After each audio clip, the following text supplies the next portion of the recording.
again, and welcome back to the Pregame Network podcast. This is episode 46. I am Dan, joined again by my pal Anthony, and we're going to talk about more video game shit. We're a little late this week, but we got a lot of news. Yeah. So, so what have you been playing this week, my friend? I have quite a few friends who are into Monster Hunter. So, Okay. Wilds came out. Yeah, Wilds came out. It's been a big buzz. It's doing tremendous numbers. It's actually a little insane. I think it's like day one, one of the best selling games on Steam, I think. Yeah, I think day one numbers for just Steam alone was like over or near 1.5 million players, which is astronomical. Yeah, that's crazy. But yeah, so I did the only logical thing I knew how, and I went and I started the very first Monster Hunter. Oh, wow. That's all the way back on the ambitious. PlayStation 2. I've been meaning to for a while, just because Monster Hunter is a series I kind of feel like I missed the boat on, essentially, which is crazy for me because I'm actually, like, I wouldn't call myself a huge Capcom fan, but I love a lot of their IPs, and Monster Hunter is, like, the biggest one that I feel like I've missed out on. Over the years, I think I've played or tried at least 3 of them, so I'm trying to see, by going through the series, which one I've played in the past, or which ones I missed, and what's going on. But yeah, I started with the first one, and I gotta say, like, I don't think it was one of the ones I played before, but I'm, like, surprised by it in a lot of ways. Like, first and foremost, like, it's interesting to see a game that was, like, experimental at the time kind of have a lot of these functions that you see in other games now. It's, if you know anything about Monster Hunter, I'm assuming you know a little bit, right? I know a very little bit. I played a little bit of what was the one before Wilds? Rise. And before What was that the one was before World. that? World. I think played you Monster tried Hunter World. I think we talked about that before.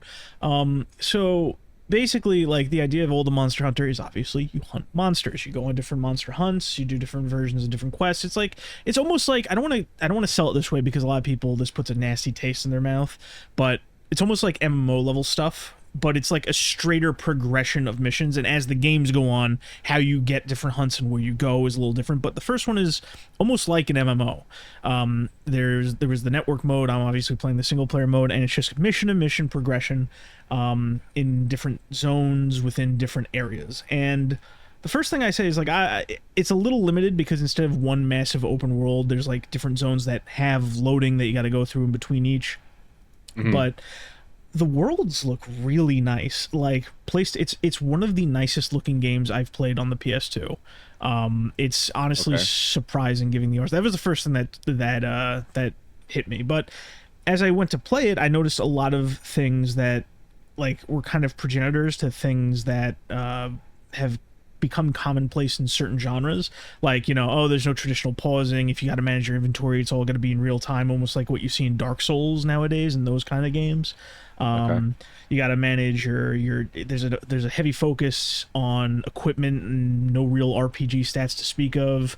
Gameplay is like health and stamina based, and like melee is on the right analog stick. The camera controls a little antiquated, but like it has all of this charming jank that when I'm like going around and playing and collecting things, it's like, it's that old school experimentation, you know, like almost to the point, like I want to go and look at the development history of Monster Hunter to see where they got all these different ideas, because I'm not going to say everything in it is original, but of the time that it came from, there's just a lot of things going on that you just didn't really see that much of, and it kind of it makes me excited for the rest of the series to start going through that. But I've been playing that. It is a little challenging. I heard that as it goes along, it filters people, but I'm, you know, I like a good challenge, so I've been enjoying that. So I'll probably have more to say about Monster Hunter as I make my way through it. I think I'm like a third in so far. I'll have more to say when I beat it. The only other thing I tried, just because it's leaving Game Pass soon, aside from the games I play weekly, that is I played Lies of P, which is that we talked about I tried that a little bit.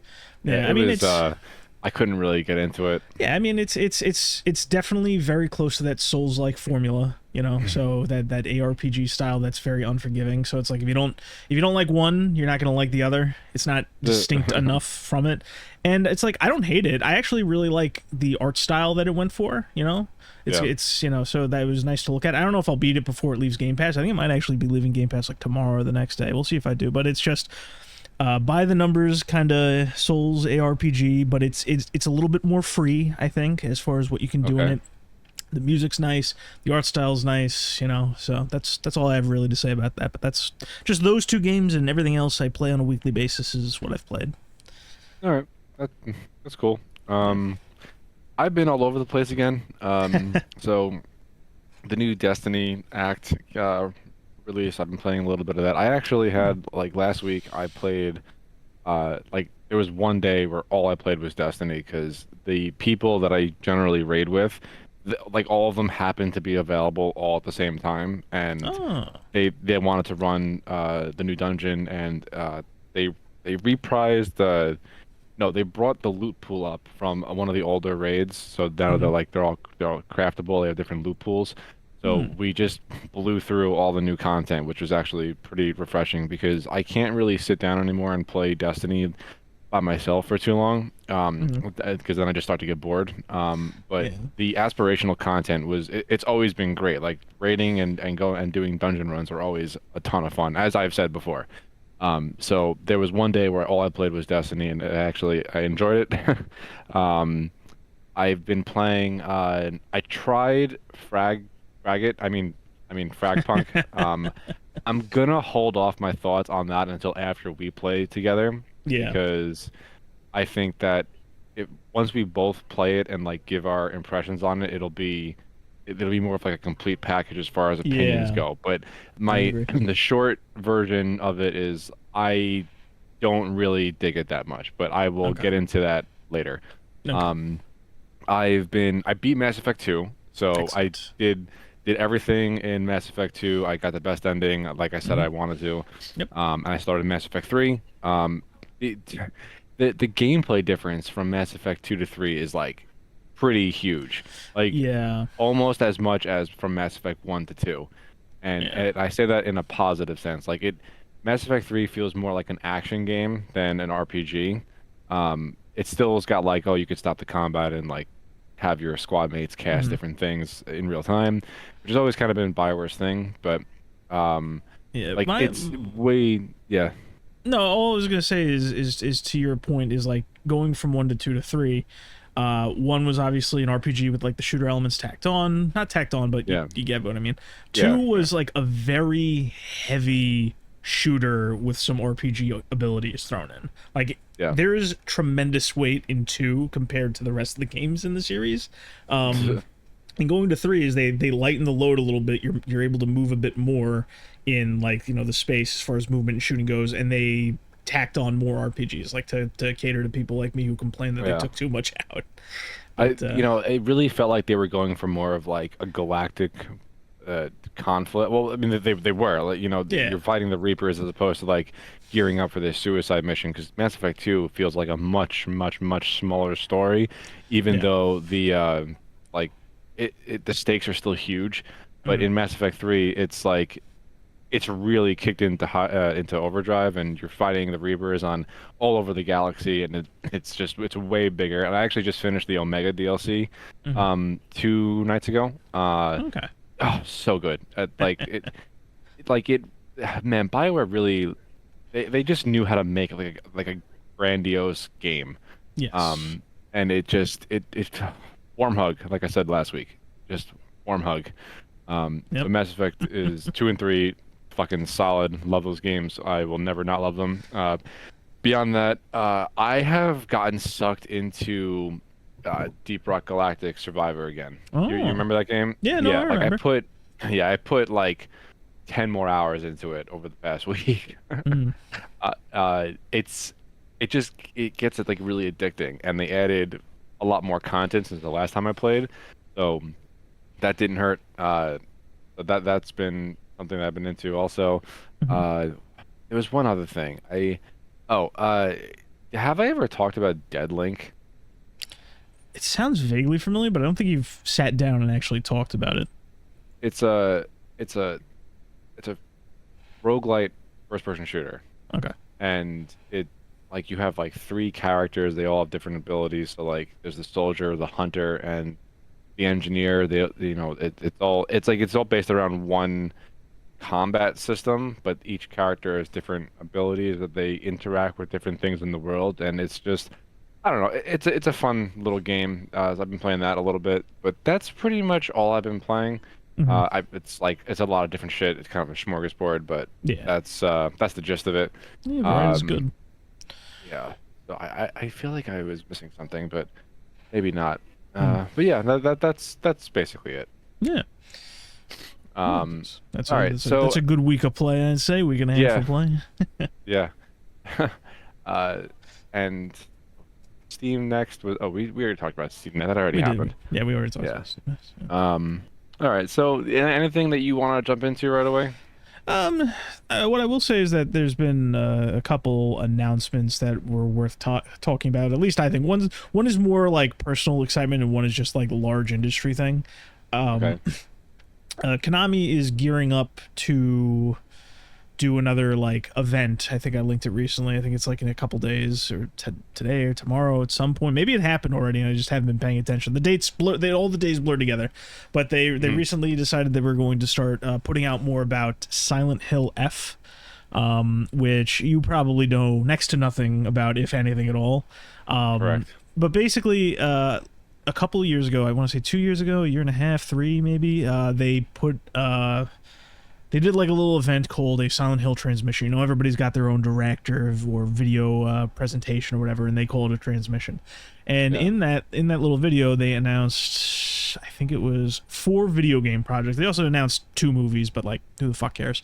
And the 4 movies were, one was in like one of those interactive TV shows where people watch and vote.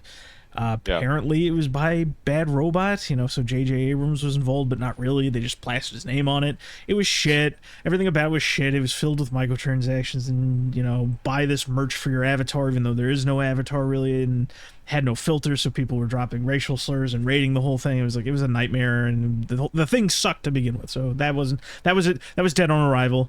They did something called Silent Hill: The Short Message, which was essentially they handed it off to some Western developer, and it was just one of those first-person walk around and avoid getting killed games with Silent Hill, and there was metaphors about cyberbullying and suicidal tendencies. I'm like, all right, that's another wash. I knew that was going to happen. Then there was the Silent Hill 2 remake, which came and went, and like I think I commented enough about it, is like it's not as special as the original. They did better than I thought they would, but it still wasn't all that great, but people allegedly loved it. But the thing that excited me the most when it was first announced was a game called Silent Hill F.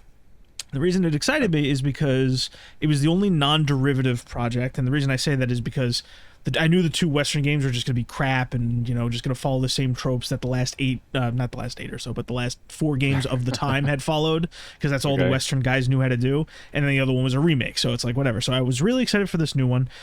It was written by a guy, you wouldn't know his name, but he wrote a cult classic visual novel anime series about very violent and gory and just a lot of twists and turns called When They Cry. Not going to bore you with the details on that, but the whole point is that was like, oh, that was interesting. You know, his name is attached to that. We'll see what happens. And the other thing about it is it's the first time the series is really trying something different ever, because Silent Hill up until this point it revolves around the town of Silent Hill.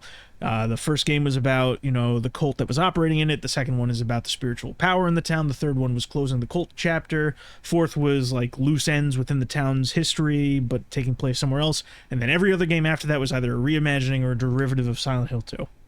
And this new one, which they just showed a lot about, is taking place in Japan. So instead of Japanese horror with American flavor through the eyes of the Japanese creators, they're doing this whole Japanese styled story. So that alone, that change in venue, you have no idea how refreshing that is after like 15 years of like people aping off of the original 3 or just one of the original 3 games.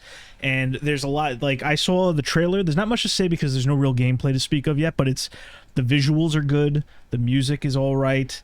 The character models aren't like intentionally ugly or have that weird bloat. It's an appealing looking horror game that seems to be hitting all the right marks from what we can see in the little brief synopsis that we could read so far. So that's interesting. We're gearing up for what is essentially the last project of the Silent Hill revival, and we'll see how that goes.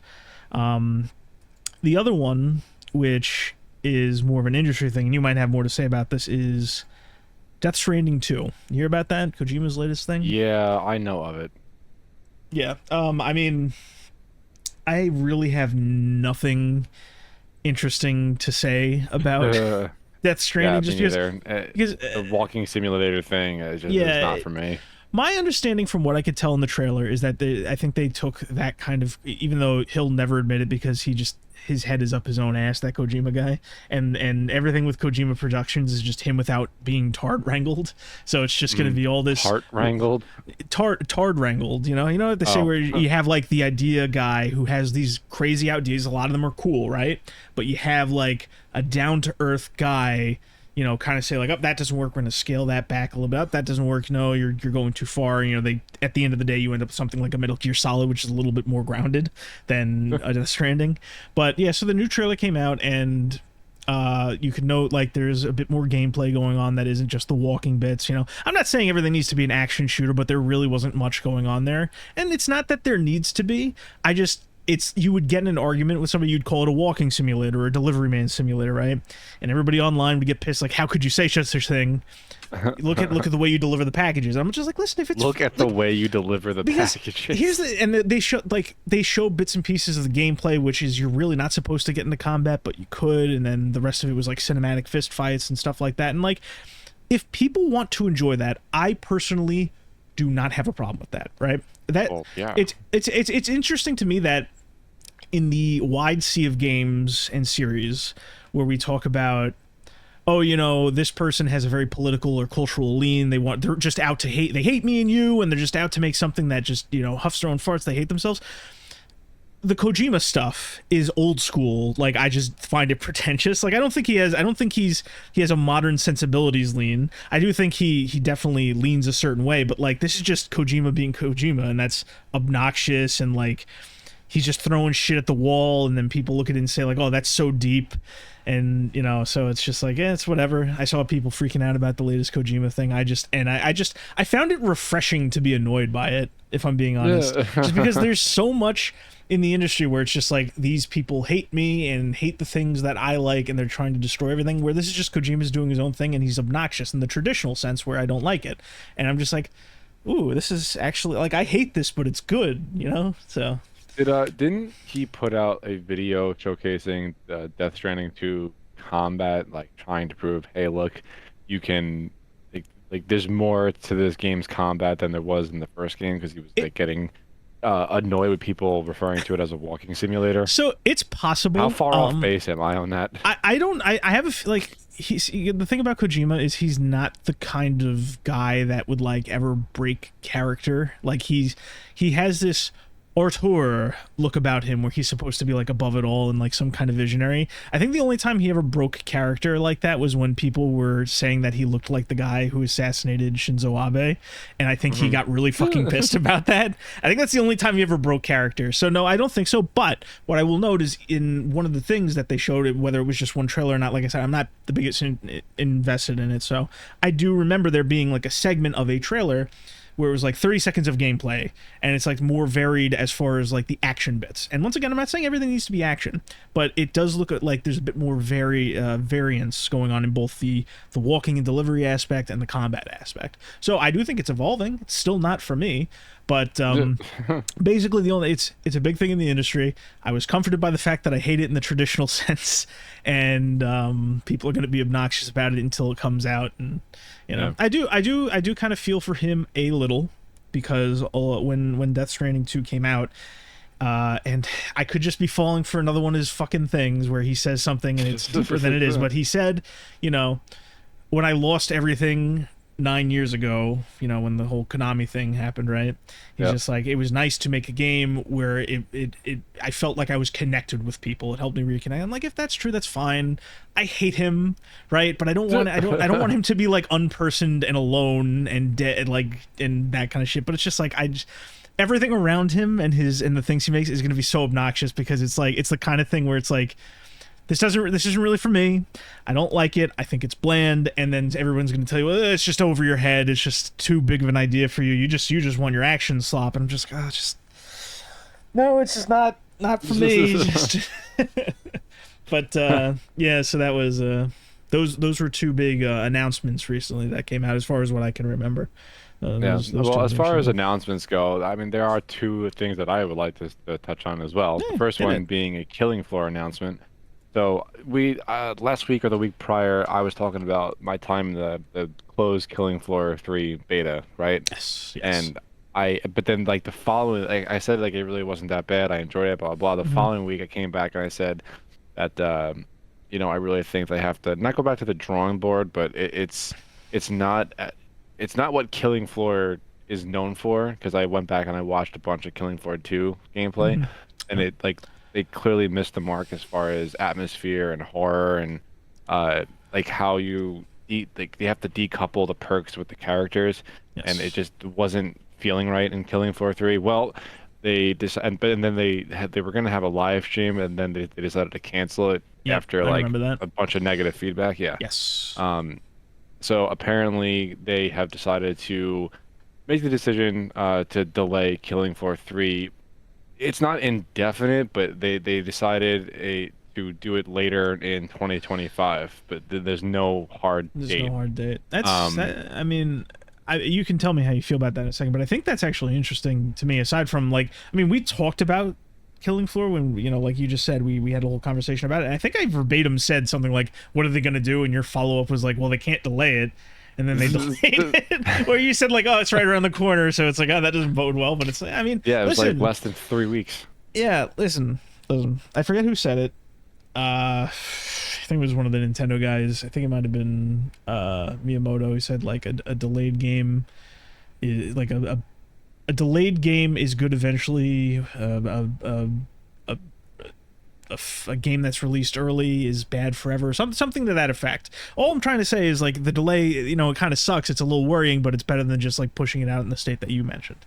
Well, they published one of those like JPEGs that have the letter from the team on it. Yeah, I love those. And yeah, so I'm gonna read one of the paragraphs because I think that this is a pretty good, like a positive for the delay. So they say, with the full support of our parent company, Embracer Group, we're working together on a timeline to address many of the common issues players had during the beta, including performance/stability, UI/UX, lighting, and weapon feel. While it's too early to say which fixes will be implemented by launch, we can confirm that an update allowing you to independently select your perk, class, and character is planned for post-release. And I think that is a huge W, because that's like the main thing that people were pissed about, was that like the perks were tied to the characters, and no one wanted that. It was made for nobody. That's not what Killing Floor is. And all the characters were just kind of like, generic hero shooter characters to begin with. So this is definitely a good thing that this is happening. I don't care if this is like, it gets pushed back to like October or November. I want them to make a good Killing Floor game, because I love the series. And I mean, yeah, the performance and stability, that's always going to be a thing. The UI, that definitely looked like it was made for a mobile game, so them changing that is big plus. The lighting, also a huge plus, because like everything was just super bright. And it just, this is a good decision to make for the health of the game, because it wasn't Killing Floor during the closed beta. So I'm happy that they're doing it. That's good. And then the other quote-unquote announcement that I want to talk about was, it is officially confirmed that Warhammer 40K Space Marine 3 is officially in development, pre-production or development. Yes. Pre-production development. We get it. Same difference, but enough. They're working on it. Yeah, same, but different, but still same. I am over the moon about this. Like, Space Marine 2. outperformed like every metric that Focus Entertainment and Games Workshop had for it. So this was great news. Uh, I read something somewhere like recently that said that it's gonna have a campaign mode, multiplayer, like PvE, Mhm. um, everything that we wanted, everything that we want, but like bigger. So, Makes sense. but they're still gonna do like uh, support the game for years to come. Oh, of course, yeah. Yeah. So, well, Space Marine 2, I mean, they're still Yeah, gonna yeah, support yeah. it for years to come. They mentioned in that same little blurb, they're just like, listen, we're still committed to the content, and I mean, Yeah. how much, what percentage? Because I think when the game was coming out and when we were first playing it, it was like, how many seasons did they had planned in advance? How many was it? Like Um, 4 or 5? I think it was 4. That sounds Yeah, about right. Like I'm and trying to find the roadmap right now. how many seasons are we in through? Just because I haven't been playing day That by I, day, c- you know? yeah, that I couldn't really tell you. Hold on, it's somewhere. I gotta find it. Yeah. There's a lot of updates on the Steam store page. Um, hmm. Yeah, I don't. I'm not really sure. I can't really pull it up quickly Yeah. right now. But it was a lot of stuff. They had a lot of content planned, Mhm. and it's just I love that game. It's so good. It's so much fun. They keep on reiterating too that they like this is not a live service game. This is not what they're going for. They're just gonna support and update the game as time goes on in the same vein that they did for uh, what's it called? Well, World War Z. Oh, here I found it. There So you they go. had 4 seasons planned. Mhm. So we're in 2025 right now. I think technically we're in season 3. Okay. Next season is supposed to have the Horde mode, and that's Yes. what everyone is like super excited about. Of course. Yeah. But I yeah, mean, so it's yeah, go ahead. yeah, it's nice to see them. They're not resting on their laurels, so to speak. They're getting right Yeah. back into it. No, not another 10-year wait for another Space Marine game. Oh God, please, Yeah. I yeah. mean, don't get me wrong. Like I mean, we obviously we both really like Space Marine 2. I hope that. It's early, obviously, for hopes. Just Space Marine 2 is still getting the updates, as we just said. But I hope for Space Marine 3 they expand the combat a little. I think I would that agree. I Yeah, think it is kind of simplistic once you spend enough time with it. yeah, like here's the thing. There's nothing wrong with that, especially for like the formula they have set up. But one of the things I want to see is I want them to like almost dip into action games a little bit. Like you have your shooting, Yeah. you have your melee. Like bump up the melee a little bit. There are Yeah, I people think that. that the Go ahead. melee is not that it could use work because it's fine the way that it is now, but I think it could definitely be deeper. Yeah, the way I would put it, comparing it to action games, is like you have those warriors like games, the Musou, whatever they're called, the genre where it's like you fight these huge hordes of enemies, much like in Space Marine, but Like like you're Dynasty Warriors. yeah, almost. And the reason I bring that up is because like it's almost like you're mashing, right? Like you have like the melee button and you have like 3 or 4 branch off combos, right? Where it's like Yep. it's depending on whether you hold the button or where you stop. I want them to go a bit closer to action games. You don't need to go full like Ninja Gaiden or Devil May Cry or something, but like if you were to branch out like the melee, you're gonna crack that formula wide open. Like you're already Yeah. giving people customization options with their classes and the perks and the different guns they can go in with. If you just do that little extra, you already have different melee weapon types. Go in there and like modify, like if you just like branch out the combo system by like twice the size, you would like crack that system wide open. And Yeah. there's other things that we had like Even minor from like a complaints lore about. perspective, like you're fighting the Terminids in Space Marine 2, which Yes. is like yeah, you have like range combat and everything, but Mhm. a huge part of the lore is the Astartes are fighting these things hand to hand. Like they're Yes. ripping them apart with their bare Mhm. hands, and it's like they're using the chain swords and the power swords and the thunder hammers and the power Yes. glove. Like it's a bunch of really cool melee focused weapons. Mhm. And yeah, if they expand it by like 50%, then they would have like this whole other game on their hands, and that's yeah, I completely agree. That would be an awesome design choice. Yeah, I mean, outside of that, I mean, there's other things that I'm less concerned about that I think will just get polished just through the nature of the feedback of Space Marine 2, where it's like there's a little too much downtime in between mobs. Some of the mobs sizes are a little smaller. Space Marine 3 should probably just launch with the fucking Horde mode, things like things like that. But we'll see what happens. It's still extremely early, but that it is nice that say what you will about space. There's arguments about how much bullshit and like how much it's really worth, like that kind of old school experience in this day and age. But I think it's fine for what it is, and I think I'm hoping that Space Marine 3 goes from just like a novel like 7.5 to like a 9, a solid 9, because it's a really good game as is. But like, just crack that open.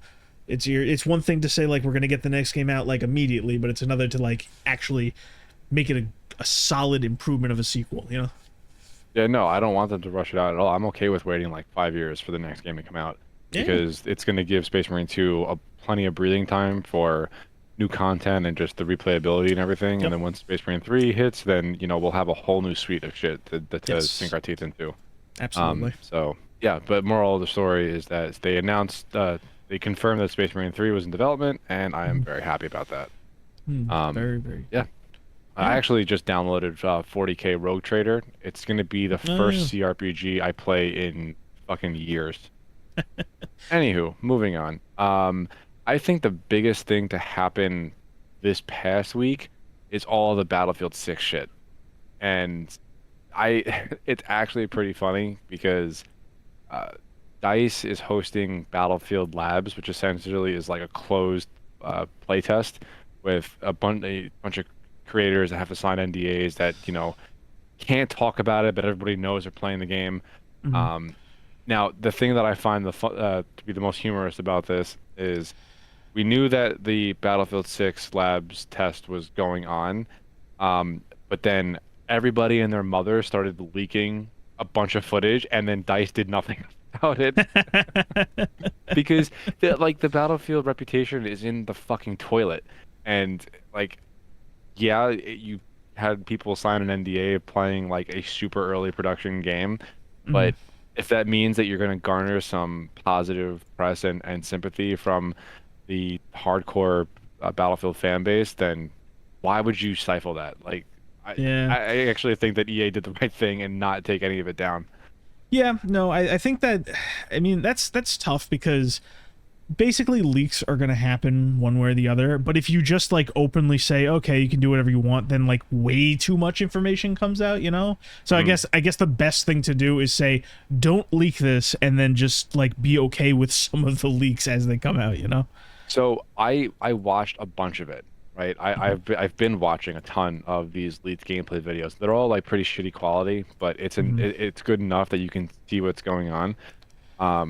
And honestly, it all looks really solid. It does. I am cautiously optimistic about Battlefield. Have you watched any of it?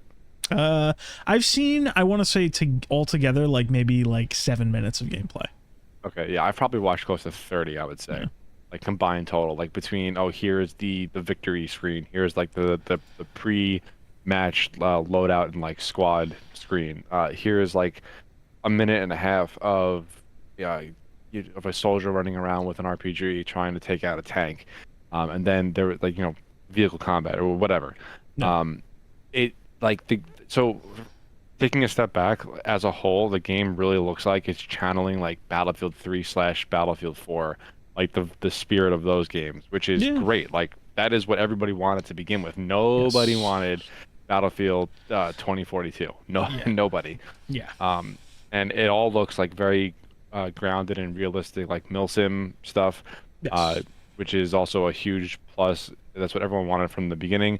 And something else that I definitely took note of that the Battlefield series is like way known for is the destruction. The destruction looks awesome in these closed play tests. Like you fire an RPG into the side of a building and like half of that bitch is coming down. Yeah. It looks great. So I'm cautiously optimistic to play it, obviously, but like I'm gonna see gameplay trailers before I get to play the game. So we'll see where it goes. But I think that right now they have like a good foundation, at least from what I've seen. And the only thing that's Yeah. gonna fuck it up is like post-launch stuff because they're gonna launch it in a state that everybody wants it to be in, but depending on how greedy they get down the line, um, they could have skins or battle passes or just any kind of microtransaction. But I've said this like so many times in the past. Yeah, Um, I think we've even talked about specific examples of them flat out saying that they're interested in that kind of stuff. I mean, it's pretty much even if they hadn't outwardly said it, like it's pretty clear that they want some of that Call of Duty store revenue, you know. So there's mhm. probably going to be, I don't know, it's tough to really guess because this would be the Battlefield to not do operators or skins. So like what would they really do? But I have a feeling that we're gonna see like gun skins and It's cosmetics just the and era stuff like of that. gaming that we're in. Like it's not gonna not happen. Yeah, that's been a common complaint. People are finally kind of waking up to how ridiculous some of this stuff is. They're Mm, unfortunately doing it in a very hyperbolic way, where it's just like, oh, that's not the Call of Duty I grew up with, which is true, but it's like, I get, as like an aside, I get really frustrated when like slow building issues are responded to with hyperbole, but yeah. you know. That's a whole other topic, but basically is like, yeah, right now it looks very promising. It is a matter of time before, like you said, it's the post-launch stuff is probably going to gunk it up a little bit. I'm gonna hold my breath until, what's the best way to put this? Until like, I don't know, we're a couple months out and we start seeing like official like beta test footage before I Yeah. really start, because like it's cool. It's both cool and interesting to see a lot of this alpha stuff. Like I eat that shit up. I love just seeing alpha footage of gameplay. But like you said, I noticed the same as you. Is like the destruction is really good, but it's like it's really good in this bare bones setting. And like the reason I bring that up is like they blow something up in that, like the textures go all over the place, right? And I'm not saying Mhm. like it's not going to look perfect. It's a fucking alpha, but what I'm saying is they have the resources. They have the internal testing environment in a having people sitting down at machines that they cater to, and they don't have to worry about things looking nice. They're just looking at the mechanic aspect of it. So I Right. worry that a lot of that is going to be toned down or cut, not cut entirely obviously, but like toned down as we get closer to release, and a lot of the art elements get finalized, and they need to be built in a way where the textures don't fucking disappear or are there to begin with when they blow up the wall. So very promising if they stick to what we've seen so far and manage to keep that with like realistic resources and textures and assets in play. Yeah, that's actually something else that I forgot to mention just now is that like during the gameplay footage, it didn't look polished. It looked kind of janky a little bit, Hmm. but it was obvious that they were just trying to test the foundation of the game. And that is Yes. exactly what they have to be working on to begin with, because Battlefield 2042 was not a Battlefield game. It was Hmm. just flop. And if they don't get that core DNA of Battlefield right, then they're just gonna have another 2042 situation on their Hmm. hands, and the series overall is just gonna die. No one's gonna go back to it. Yeah.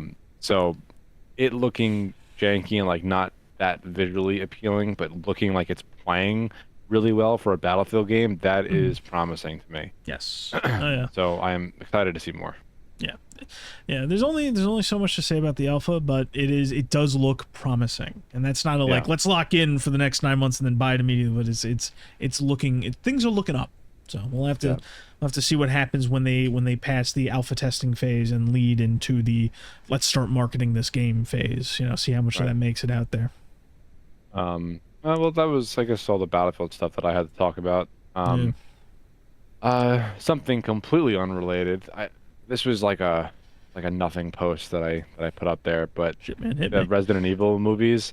I didn't know this, but the property would like it was up for bid, Yeah. and there was a bidding war that went on, and Sony won the bidding war, even though they were the ones who originally made like all those shitty Resident Evil movies to begin with.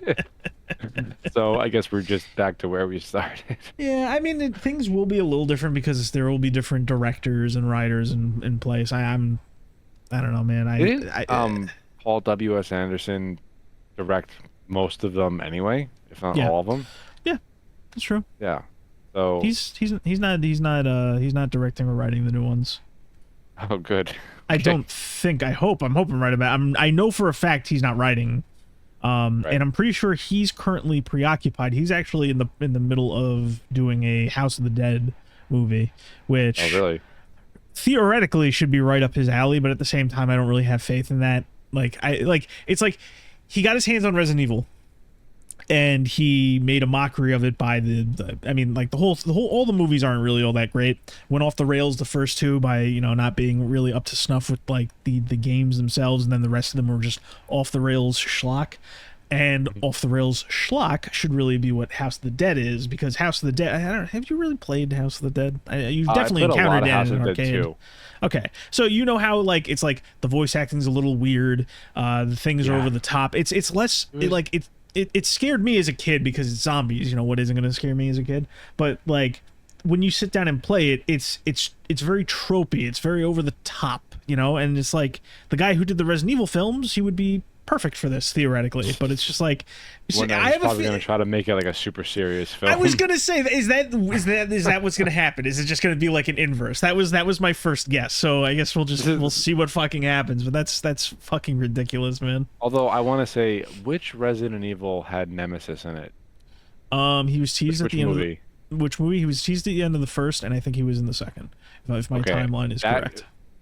Like most of those movies are pretty shitty, but I actually had a lot of fun with Resident Evil 2. I was also a lot younger when I watched them, so it's worth. One of these days we should I'll sit down and watch all of the films if I'm sitting there with you watching them.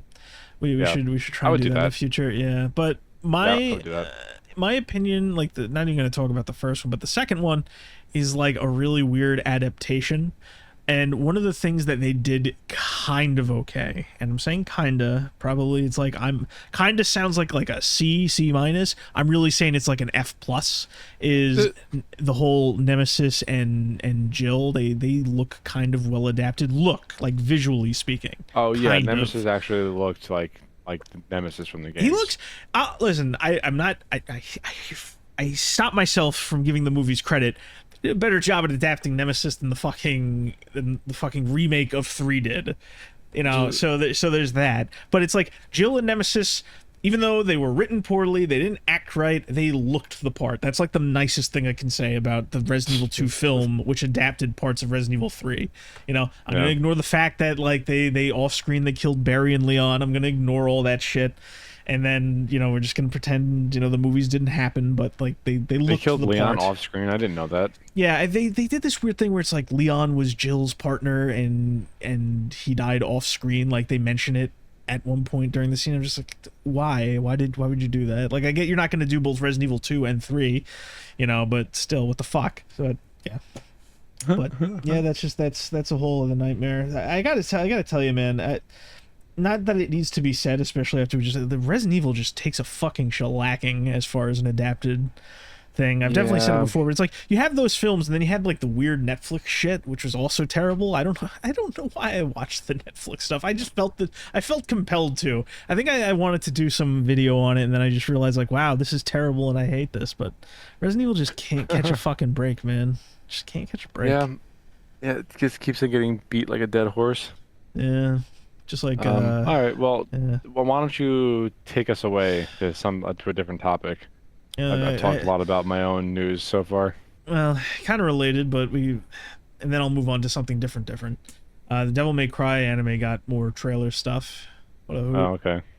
Yeah, it's pretty much everything I hated, and I really don't even. It's like I can't. It's hard to describe to you how bad things are. It's like the voices are wrong. They played Limp Bizkit in the trailer. You know, they played Limp Bizkit in a Devil May Cry trailer. Exactly, and everyone's just like, "Oh, it's so awesome! Why do you not like this?" I'm just like, I don't hate. Like they're trying to make it's so weird. They're trying to make it like if you don't like the trailer, you hate Limp Bizkit, and I'm just like, I don't have an opinion on that. It just doesn't fit here. It's not. I don't like this. Stop. And it's like, you know, Dante's not acting like Dante, but if you point that out, you have all the people saying that you never liked Devil May Cry because. Like it's hard to say because you've never played the fucking games, but everybody like thinks Dante. I played 4, I think. Yeah, so everybody thinks Dante is like this meme, crazy, wacky wahoo. Like the meme is wacky wahoo pizza man, like that's the meme. And I'm just like, he does crazy stuff and he's bombastic, but it's like that's not his whole character. But it's like this anime is basically made by and is for people who looked at the memes of Devil May Cry and said, this is Devil May Cry. And it's like, oh god, like, yeah, I'm gonna try and refrain talking about it until it comes out, and like I have the means to watch it without giving them money or viewership. So so like I don't I just thought I'd bring it up because we were talking about shitty adaptations. But I think I'm gonna watch the old school Devil May Cry anime to like prep for watching the corpse, for watching the new shitty one. Just bring a bunch of retards in, because it was the original anime was like toned down. It was a little somber. It's got like thoughtful writing. It's a good one. That one was really good. But yeah, off of shitty adaptations, because I don't even know why I extended that more than I had to. Did you see the weird Sony AI thing they did the other day? I don't think so. No, I have no idea what you're talking about. So Sony is fucking about with AI in all the ways that I would really wish they wouldn't. They basically they propped up a model of Aloy from Horizon.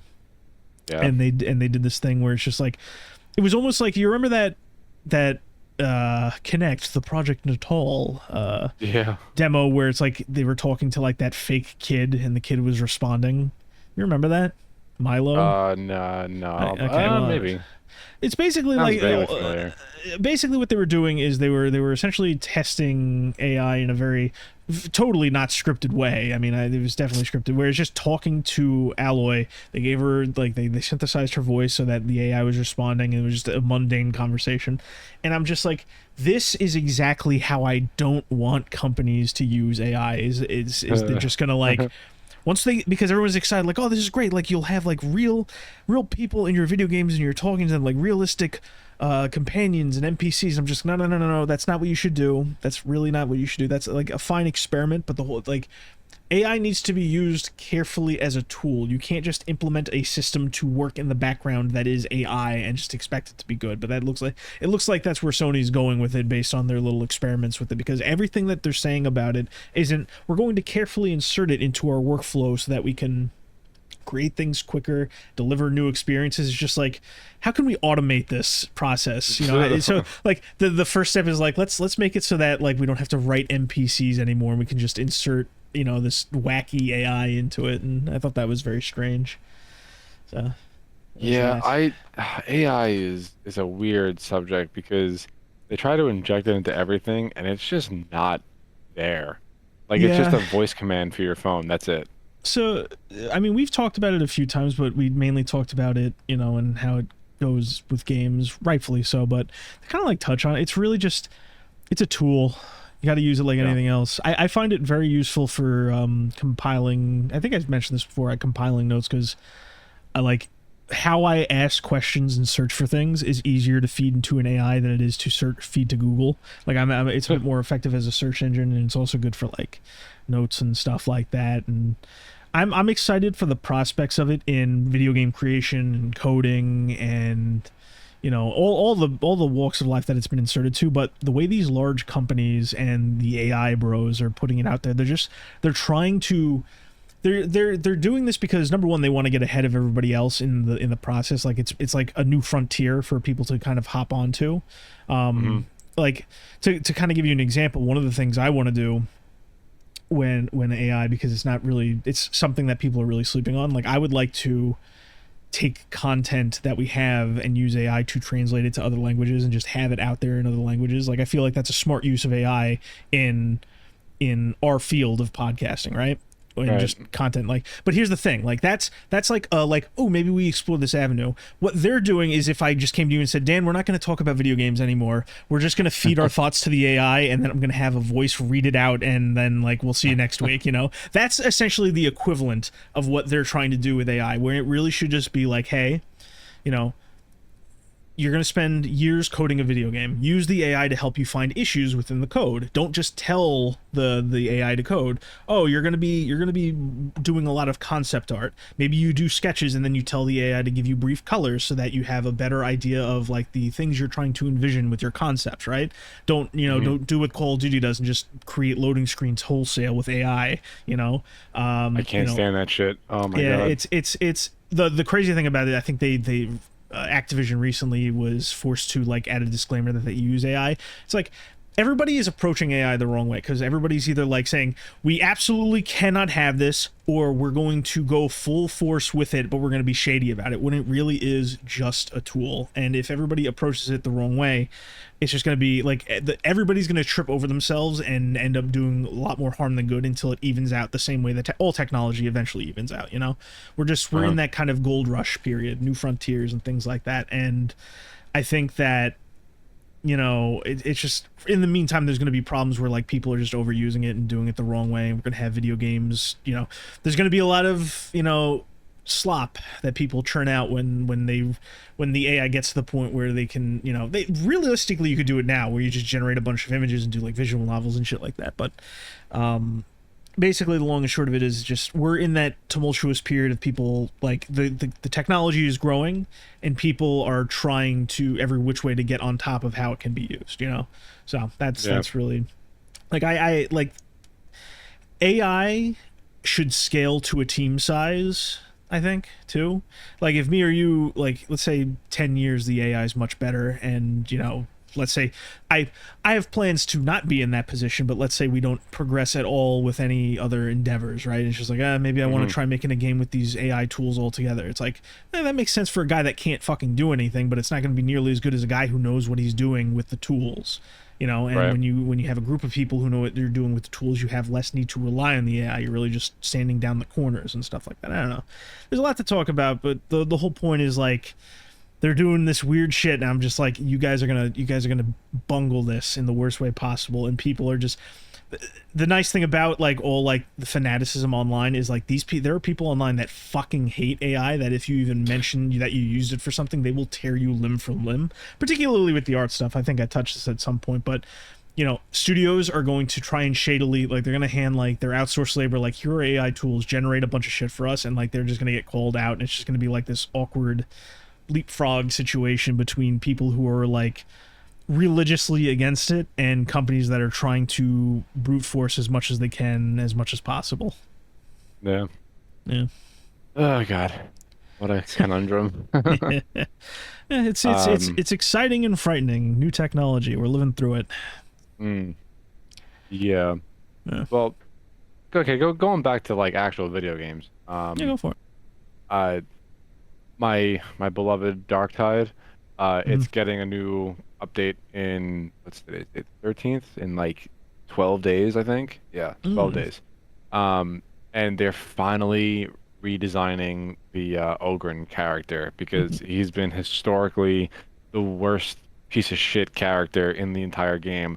Ironically, that's the guy that I main, but I've switched recently to the Psyker because I like the little flying needles that you could throw out. Anyway, so they're adding a bunch of shit, and I'm very excited for it. They're overhauling the whole Ogren skill tree. So that's going to be cool. And they're adding a horde mode, and I am extremely excited for that. Like, but Darktide is a horde shooter, right? Kind of crazy. You don't just have like a wave-based horde survival mode. They're finally adding it in Nightmares and Visions, which is what the new update is called. So very excited for that. Correct me if I'm wrong. I mean, I'm not as tuned in as you. You know better, obviously. So correct me if I'm wrong. Isn't it almost like tied to a different mode where it's like you got to progress a little and then you hit a horde mode, or is it just a horde mode flat out? Because I've heard mixed things. I think it's just a horde mode flat out. It's a wave-based horde mode. I think you might be thinking of the Havoc mode, which is like it's just the regular runs with a bunch of different difficulty modifiers attached to it to make it artificially harder because people just have gotten so ridiculously good at Darktide, like at a base level. But I'm pretty sure that it's just a horde mode because it takes place, like from the lore perspective, it takes place in the Psychanium, which is it's all like mental. So like the psychers on the ship are just putting you into your own mental state of fighting against these hordes of poxwalkers, and it's just like how long can you last? So I don't think you have to get to a certain point within the level. I'm pretty sure it's just a wave-based mode. Hmm. So I'm excited for that Yeah. because the game like is dying for one.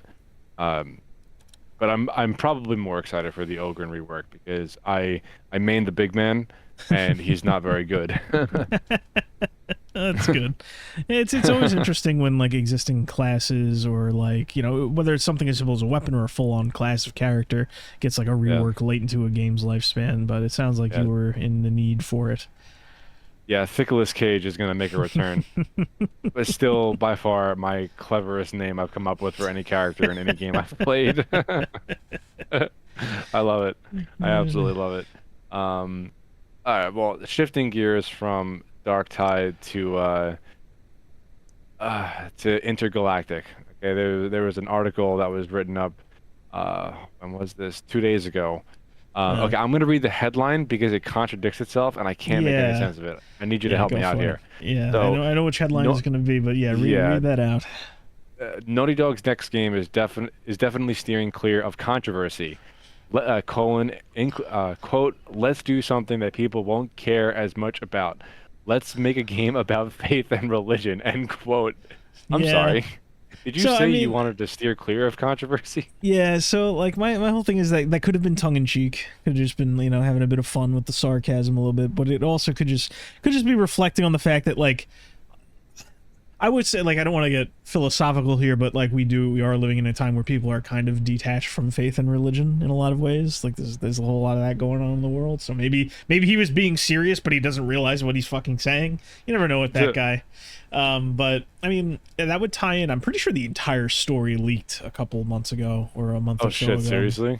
Yeah, and like I'm pretty sure it's been soft confirmed that it's at least an early part of the script. So I kind of see where they're going with that, but it's like, I don't know, man. I like, regardless of whether he was being serious or not, I don't think he's the kind of guy that can helm a product about religion in any way, shape, or form. He's too much of a cynical asshole, you know? Like, I don't think, Yeah, like, if The Last of like, Us 2 had anything was anything to go by, and 1 for that matter. yeah, I mean, like, it's like, he did, like, faith and religion as, like, an undertone needs to be, like, we're in the era that we're in, we're kind of like where culture shifts back and forth, where it's like previously it was in vogue to question things about religion and like write subversive stories about like how, you know, oh, the church is evil, or like, oh, the religious force of fictional world is evil and stuff like that. And we're kind of at the point where like that's overdone and overplayed, and we're almost in the market for like uplifting stories about like how faith and religion can save people, I guess, you know, or like be an integral part of somebody. Like almost like I could go for a good Crusader game, you know, like a man of faith and just, you know, going across and fighting in, you know, fictional variants of the Crusades and whatnot. But either way, I'm not interested in Heretic at all, because it's lathered in crap. I think we talked about it, where it's just like, you know, it's just like in your face references and product placement the entire time. I'm not really interested at all. It is interesting. Just I don't know. I want to see what the gameplay is like, but yeah, I'm not like, I'm kind of lukewarm on it.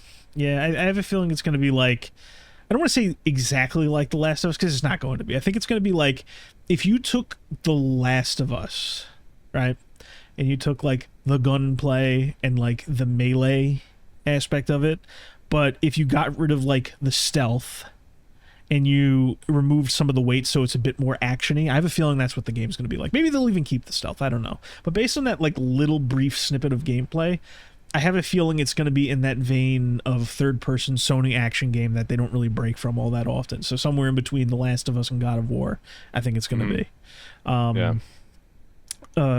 Speaking of Neil Druckmann and The Last of Us, there was also that other bit of information where he said, "Don't count on a Last of Us 3" or something to that degree. Yeah. But you know, honestly, good. Just leave that series be. Yeah, please. they completely, like, you know, there's always opinions to be had about where you take a post-apocalyptic story. Like, that's just a setting that I don't particularly care for, but like, even as someone who wasn't a fan, just seeing what they did with the second one, and I've talked to, it's not just, me being an asshole, like, I don't like the series, it's whatever. I've talked to people who enjoyed the series. I've talked to you, I've talked to Luke. I know a bunch of people who liked the first one.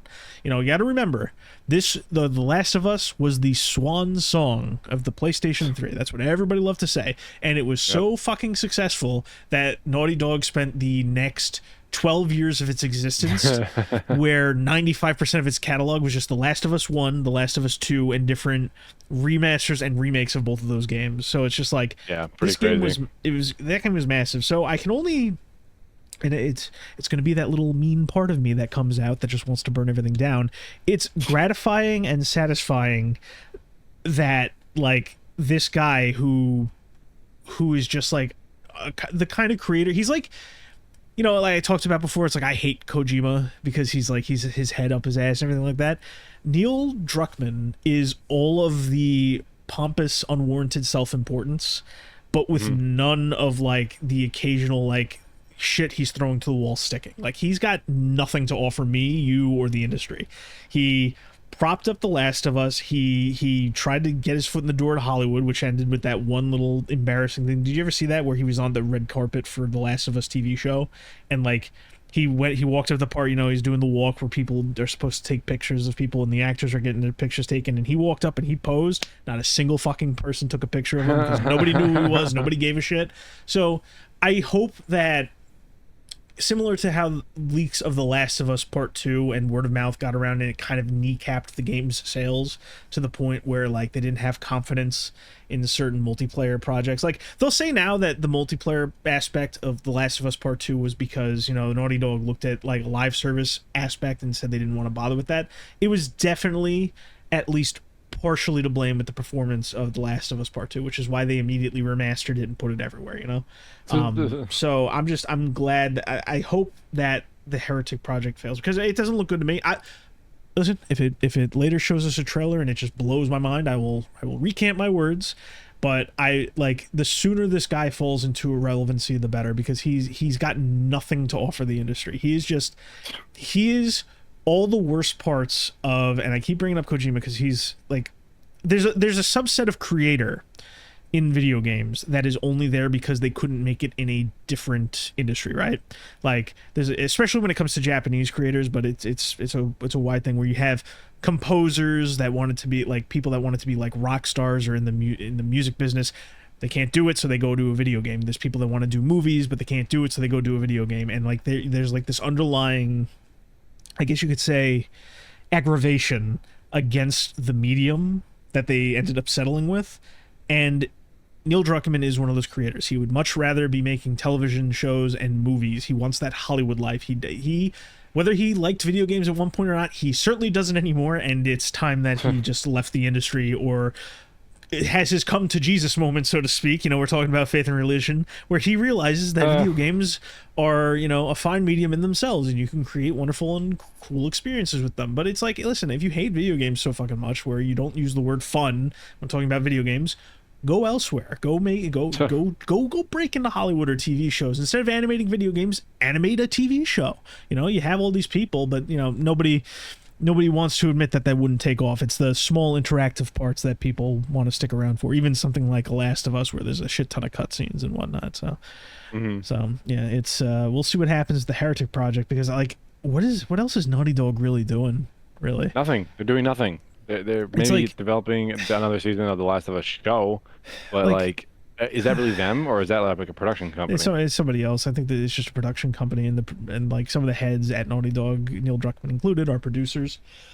Were credited in such a way where they're in the writing room, and I think the show is actually going to deviate a bit from the game because of the reception to it, and the fact that like they said something like violence isn't going to be as important, which is why they also cast a much more petite woman as in the role of Abby, because like you really get like that's a whole other part that's really, really funny to me. It's like Abby appears in the game, right? Really muscular, extreme looking woman, literally a man's body with a woman's head grafted on, and not much of a looker, the woman, that's whatever, right?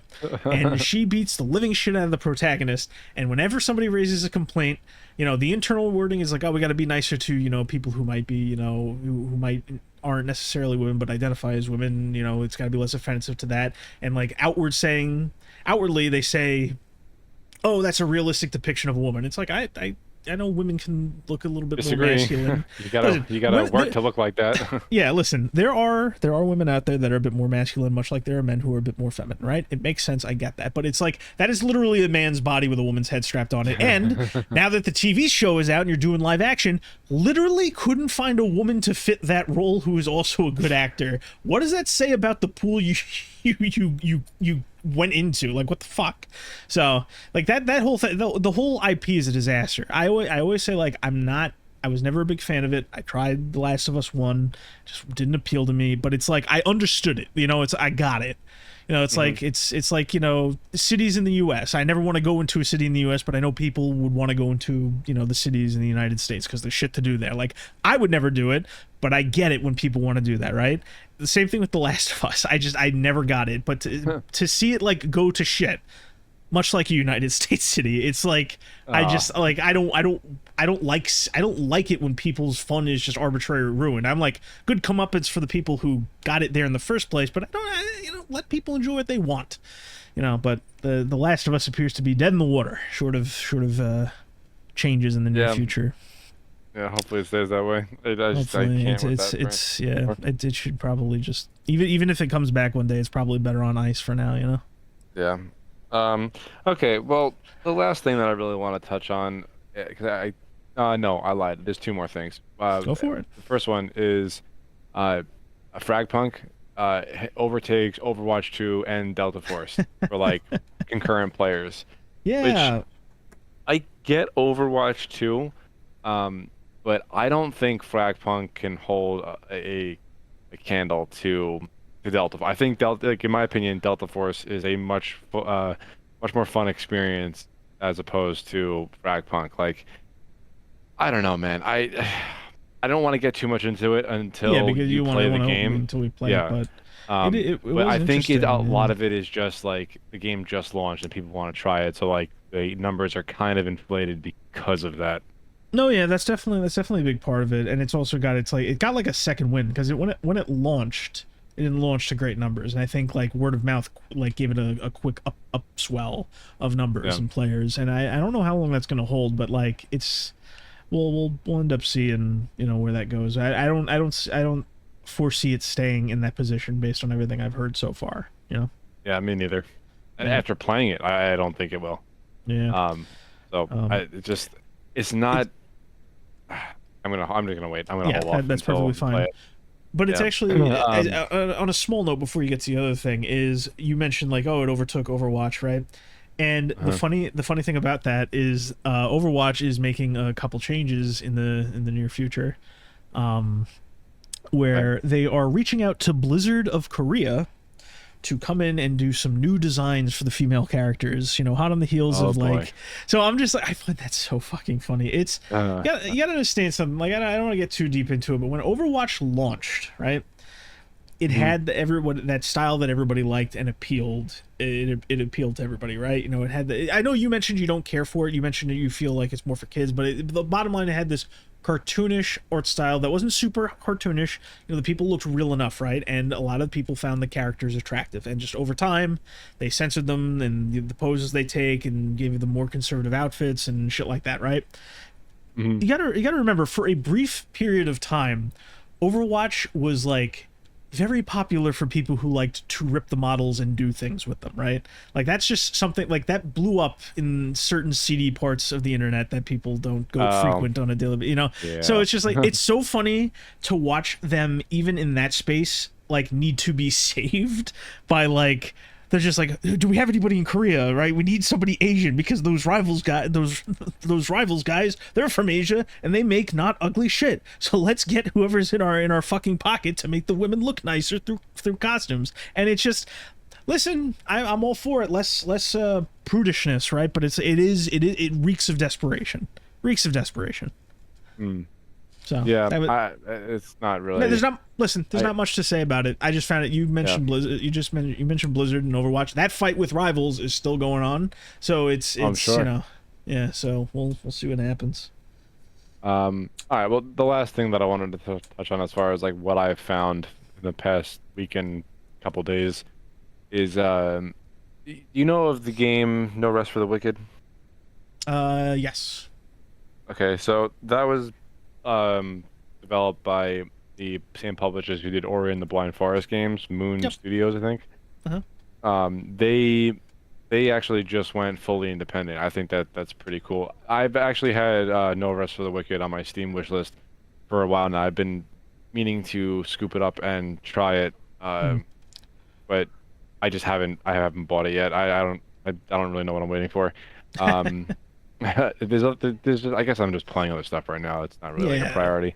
Yeah. Um, but yeah, I don't know. I just thought that was interesting because they said that like, when they first announced No Rest for the Wicked, they were saying things in the vein of like, this is a game that we've wanted to make for a very long time. We did Ori and the Blind Forest, and like that was like our deal with Microsoft, and now we get to do our own thing, tell like the story that we really want to tell. And they were still under, I think they were under Embracer. Hold on, let me double check. I can't remember because I Uh, know they were initially under Xbox to a certain degree, but then they who the fuck were they they? were a part of Private Division. Yes, Yeah. that's all right. And The then so one with Private the little Division, diamond in their logo, right? yes, Yes. yeah, they restructured and they wanted to sell Moon Studios. So Moon, I guess, just turned around and just bought the publishing rights back from them. So now they're fully independent. I always like Yeah. it when that happens because then you Yes. get to see like exactly what the devs want for their game without Yeah. being shackled by a publisher. Hmm. Um, so I'm curious to see where it goes because they announced that they went independent alongside the release of like a major content update for the game itself, Okay. um, which was a cool like combo Yeah. announcement. And like I can't tell you what was in the what was in the update, but I just know that it was a big content update. Mm. So I've been meaning to buy it and give it a shot. So maybe I'll do that like in the next like month or two or something. I don't know. Mhm. But I like these types of stories because then you get to see like what the undiluted vision of the game is going to be. Yes. And So, and it's almost it's nice in a way because you know we talk about all these different companies going and buying studios and whatnot, right? Them uh, going independent is almost like the entity that is double A production getting another studio almost to a certain degree, which is nice. right. Yeah, but that was the only other thing that I wanted to mention. There was like a bunch of medium to smallish stuff this week that I found in my travels, and Uh, it's a little bit of a longer episode than we usually do, but I wanted to touch on all of it before yeah. we do the next episode. No, yeah, that makes sense. That's Yeah. about yeah, I mean that about wraps it considering we do have another one coming up and there's some developing stories that aren't quite there yet that'll probably be Okay. all set and ready by the time we get back. Yeah. So Do you we can even know when ramble a bit. Fragpunk is supposed to be coming to console, or they just Ooh. delayed it indefinitely? They say I would imagine it'll be before their season 1 of content ends. That's the way they worded it, but they did not give it a specific date. Let me So probably just like 2 months or so, give let's or see. take. Fragpunk console release date. Because you put that JPEG up, right? Yes. But they didn't mention like a hard date. People are saying between spring, so like now, and summer. Okay, so yeah, probably like 2 to 3 months, I would say. Yeah, so even depending on what exactly it is, maybe 1 month even, because they weren't very descriptive. All they said is like unforeseen issues, but at the same time they said that they had the option of just pushing it out. So I can only imagine, you know, what kind of state it's in. Yeah. Yeah, Yeah, I mean, or something just didn't work right. yeah, I guess the yeah, whatever. yeah. We'll see But what yeah, I happens. mean that was it. Yeah, All right, well, cool. I guess that was episode 46 then with the yes, Pregame it Network was podcast. Very, very very good. cool. Yeah. So thanks for listening, whoever came to check this out, and Yep. we will be doing another episode next week. So we'll see Yep. you then. Bye bye. Bye.